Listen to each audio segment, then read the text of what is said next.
hometown of wine, sort of. So the agenda is the usual one. I guess you all know the drill. Status update, then the usual bullshit about 1.0 being just around the corner. This time it's true. I sense skepticism.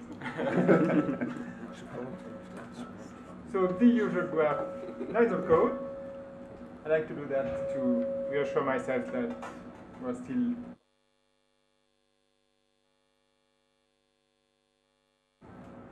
we should reach 2 million lines of code in the near future. Maybe that's how we can reach 1.0. Oh, sure. I've got a long patch for you if that helps.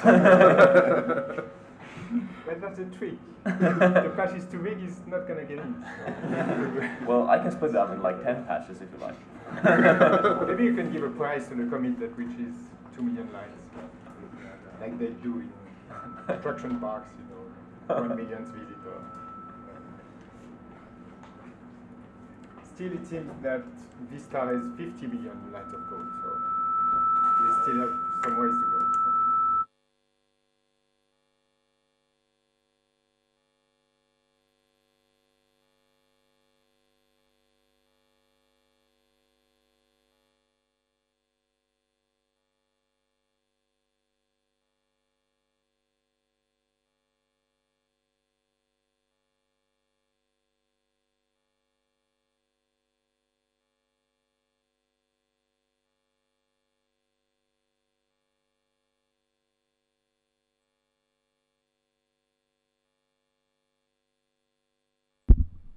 Yeah, it does. Great. SolidWorks 3D, that was the reason that I didn't do 1.0 last year. Okay. So I'm going to find a new reason this year. And I think it's working pretty well now. As far as games are concerned, it's no longer the main problem. The main problem we have is copy protection, which is the next item. There's been some work done on that, but it didn't work out as well as I was hoping. And it seems, yeah. I think I'm working on the cable, yeah. And it seems, unfortunately, that there are many copy protection schemes that we won't be able to support. So that will probably remain an open issue for a long time. We've made a lot of progress on installers. I think we are pretty close to being able to say that anything we try will at least install. There's been progress on COM, RPC, on that stuff that Rob loves. We are actually beginning to use Riddle to generate some real code in the wine tree. I was hoping we could do more of that, but we're not quite there yet. We still have some middle generated code in the tree that we should really get rid of. There's been a lot of work done on the crypto stuff. Mostly Juan is single-handedly implemented all the crypto DLLs. It's pretty impressive. And the OpenGL child windows just barely made the list. So the patch was committed a few days ago. It's still not 100% working, but it's one of these long-standing issues that we've finally making some progress on. So I'm happy with that.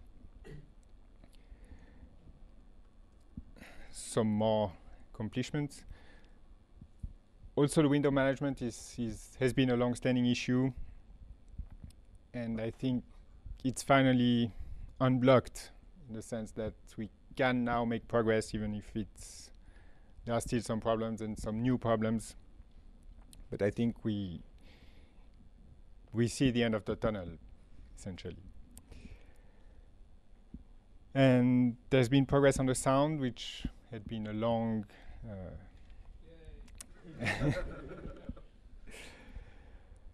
a long-standing issue too. I mean, it never really worked right, and it's still not working quite right. But that's that's mostly a Linux problem, and all these different drivers.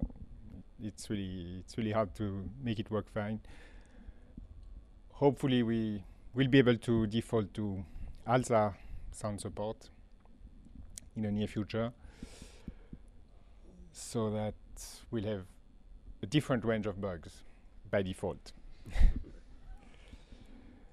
Then we've done some code cleanups. A lot of people have been doing fixing coverity issues and memory leaks and all that sort of stuff. That it's not very sexy, but when you make the sum of all the patches, it adds up to really improving the code quality. Also, a number of small improvements that they don't look like much, like time zone detection, but when you try one of 2 years ago, then the user experience was really not as good as it is today. And finally, the switch to Git, I think, worked out very well. By now, essentially, all the patches are in Git format. We also switched the website and Bugzilla and everything over to Git, so that turned out to be a really good choice. And I think the Git bisection tool is very useful, and the bug reports are now actually useful. When you have a report about the regression, we actually have a chance of doing something about it. That really helped.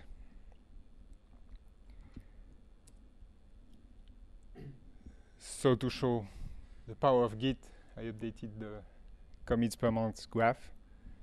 So as you can see, since the adoption of Git, the number of commits has steadily climbed.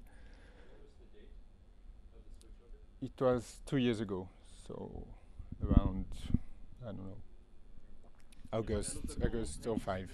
Where the CVS you had more stuff done in one patch.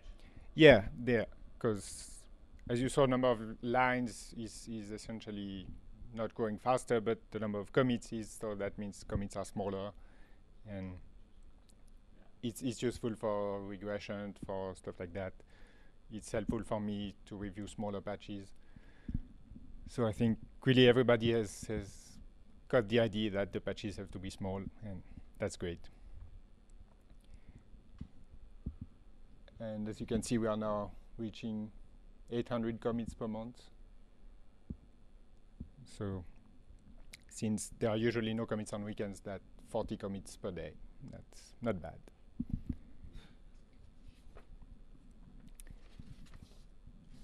So I also updated the DLL separation table, the number of functions that we still have to fix. So as you can see, we're making progress on this front too. Last year we fixed NTDLL and kernel. This year we've fixed finally GDI, and next year hopefully we'll fix user 32, and then it will be done.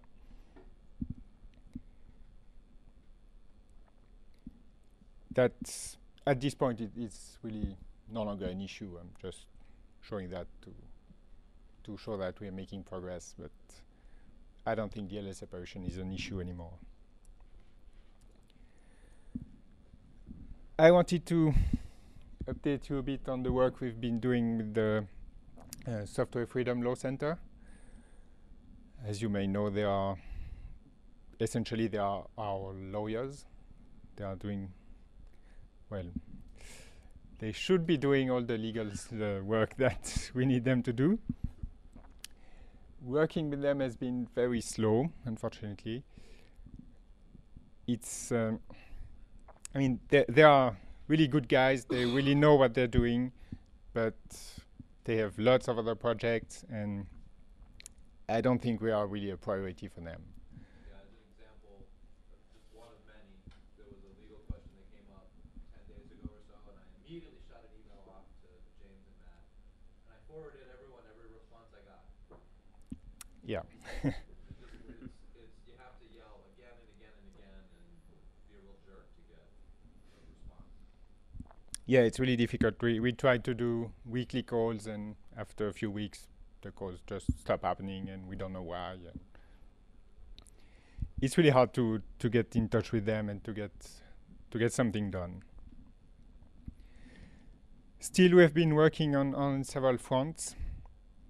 The main one is copyright, trying to get a clear track of all the contributions to Wine, getting basically a paper trail of every contribution.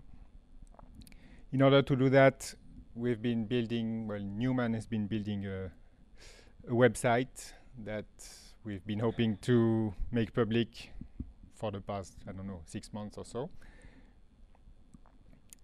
The idea is that every contributor will have to go to the website and register, enter their name and email, and then there would be a couple of forms.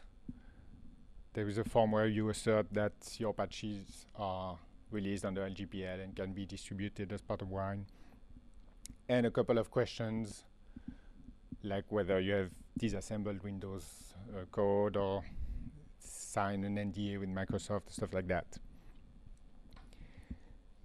It's similar to the questionnaire that we sent a couple of years ago. The idea is to do the questionnaire online, basically. And once this is in place, the idea is that no patch will be accepted unless the contributor has filled the necessary form. So that will ensure that we have the paper trail going forward. Except it's not on paper, but What to do with small contributors that have a small fix and send that in? Will it not make it hard for people to the idea is we try to make it as easy as possible. That have like some spelling fix or someone send something like that? yeah, I mean, if it's not relevant for copyright, then there's no need to do that. But there's other projects doing that too, so it's not a new invention of Wine. And part of the No, delay is we're actually building the tool with the thought that it can be used by a lot of projects. Yeah, we try to build a generic tool, and the idea was to hand this over to the SFLC so that they can use it for all the projects they work with. Of course, as soon as we handed it over, then things stopped happening and it just stalled. The other thing was that there are a few questions in the questionnaire that may be personal or, well, private, so that the idea was that only the SFLC would have access to the answers. Even Jeremy or myself wouldn't be able to see what your replies were. But of course, that requires that the SFLC actually does some work. So I don't know when we will be able to put this in place. It's basically ready, but the last one person is taking a long time. What about the last big paper we filled out about questionnaire we already have to fill out for SF? Yeah, the idea is that the questionnaire that you filled out will be imported in the database, so you shouldn't have to answer the questions again. Status was that it was all ready, but they didn't have the old questionnaires in. So, but if you were new, the new questionnaires came up, and it all worked great. So we said, well, can you put the old questionnaires in? And so they did that, and now the old questionnaires are all up there, and you can't enter the new one. So we said, can you fix that? And that's been a month since we Yeah. made that request.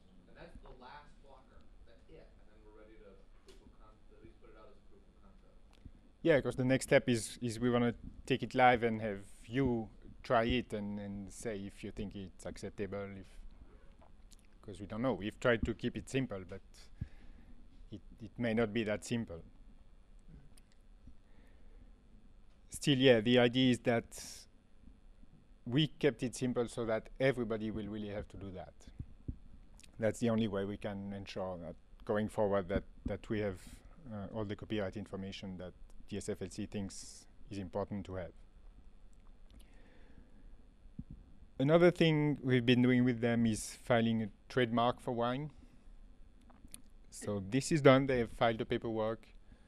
So we should have a trademark for the name Wine as well as the logo, the glass logo. And this is in progress with the administration of I don't know how trademarks work, but that's essentially done. And then, of course, the issue of patents is the main problem with Wine and with Linux and with all the open source projects. Is Microsoft going behind the scene and telling people that they have patents, and using Wine is really dangerous because, you know, we have all these patents and we don't tell you which ones, but you should be careful. So the SFLC is doing work on that, not just on Wine, but on Linux in general.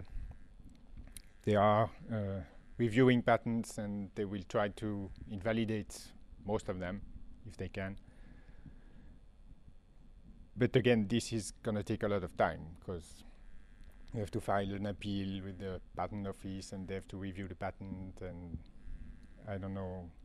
It will probably be years before we really see an effect of that. But still, it's not forgotten. They are working on it. They were also doing a code review at some point? Yes, the review is tied with the copyright stuff. Essentially, they are trying to match every contribution back to the contributor and make sure that we have the paperwork for that contributor. So, Basically a Git blame, or? yeah, it's basically, well, they started to do it before we switched to Git, so they had their own tools and they extracted that from CVS. Now it's probably a lot easier to do. But yeah, they built a big database of all the patches and all the contributors, and the idea is that at some point, first we will try to reach everybody like we already did, send a questionnaire, and then try to find people who are no longer around and try to track them down, make them fill the questionnaire.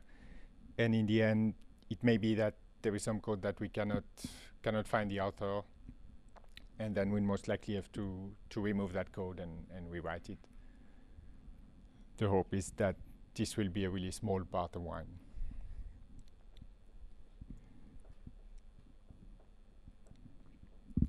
Okay, that's it for the SFLC.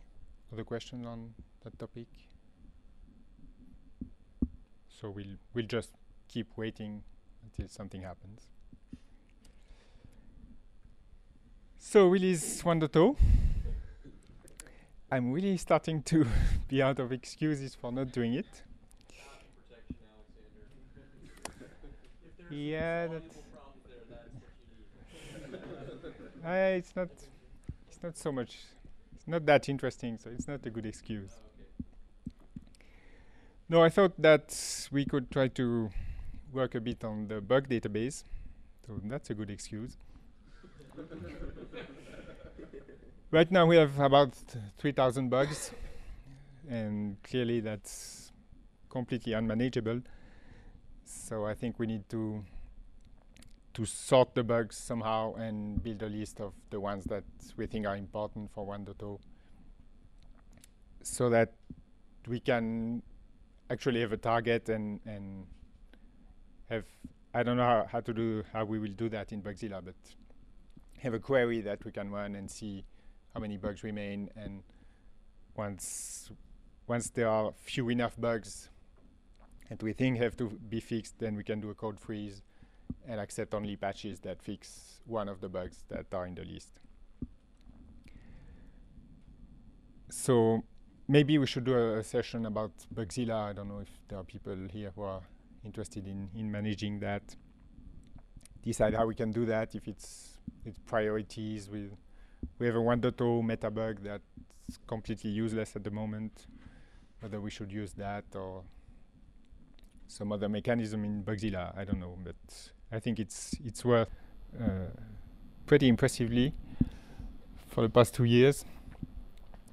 I think that's mostly due, well, first because Wine is actually starting to be useful, and because of the 0.9 release, send a message to people that now they can actually try it, and they did, and they found out that it still didn't work, so they filed bugs. We have been fixing more bugs too, so that's good. We're still not fixing them as fast as they come in, unfortunately.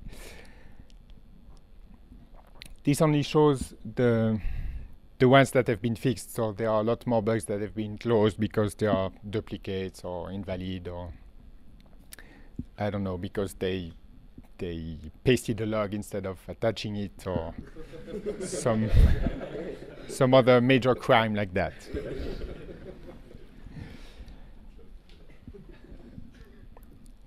Also, when I had basically the same graph last year, and I updated the stats for this year, and noticed that we have fixed a lot of the very old bugs. So if you look 2002, 2003, there are very few bugs filed then that are still open. There were a lot more last year. So that shows that we have really been fixing not just the most recent bugs, but we've been making progress on really long-standing issues.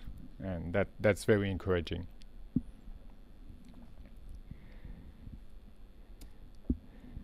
Okay, then I listed a few things that are not going to block 1.0.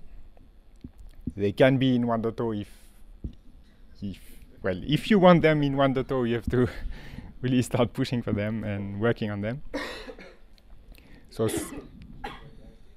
the 64-bit support obviously is not the priority, and it needs GCC support that we don't have.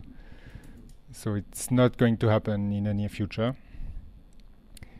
The famous deep engine is still in the to-do list.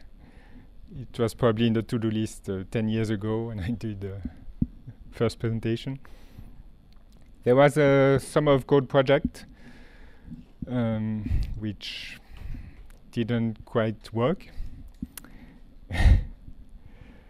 And maybe we should have a discussion about that, because Hugh feels pretty strongly about Summer of Code. I also think that Team Engine is not something that can be done by a new student in a Summer of Code. The Quartz driver 2 has been really stalled in the past year. There was Pierre started an effort a year ago, but when essentially he realized that he had to rewrite half of the existing driver mechanisms, he got discouraged, and I don't blame him. But since this requires essentially a major redesign of the driver, then I don't think that's going to happen anytime soon. Directory 10 is also it's on the radar, but I don't think it's going to happen. It's also a Summer of Code project that, well, didn't go very far. We didn't have a lot of success this year with the Summer of Code. .NET is also, of course, the usual. Everybody thinks. Yeah, we can get the source. That's it will be a big help. So it's one of these things that everybody agrees that we should be doing, but that nobody really wants to do, and I can understand that. Finally, I put the LGPL v3 in here just to generate a new flame war. I think it's something that may happen in the future, or it may not. My impression from the discussion, or lack of discussion, is that essentially nobody cares.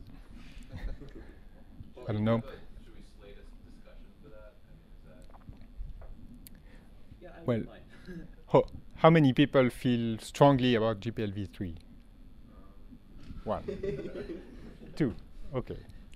Probably we'll have to move if other projects on which we depend will move to Yeah, I think it may happen if we find a big chunk of code, like from Samba, that we want to merge. Then It has one material benefit, in my opinion, which is the specific time for remedies, so that when someone is, you believe, in breach, there's a specific time window. Whereas Yeah. has no time. So I think it has that one specific advantage, and I don't. Yeah, it has a few small advantages. I just don't think it's worth the trouble, at least at this point. And since most people don't care, and I don't really care either, I so don't think it's really urgent. I mean, our license Yeah, is V2 yeah. or higher, so we're fine. it's always an option. And if it becomes necessary, then we can do it. Okay, so well, it seems we cannot have a flame war about that. Keep trying, you'll find. Well, it's hard because we cannot have flame war about version control because Git is so obviously better than anything else. So discussion is closed. Everybody who disagrees is coming. I mean, nobody started a governance flame war this year. Yeah, So there's no controversy there. no, I don't know what you can thinking do. about that for tradition's sake, but Yeah, maybe we people told me should. not to. I don't know. Someone should tell Bob Lannon that we are in OneConf, and maybe he didn't realize that. Okay, well, since if we cannot have a flame war, then that's all I have to say.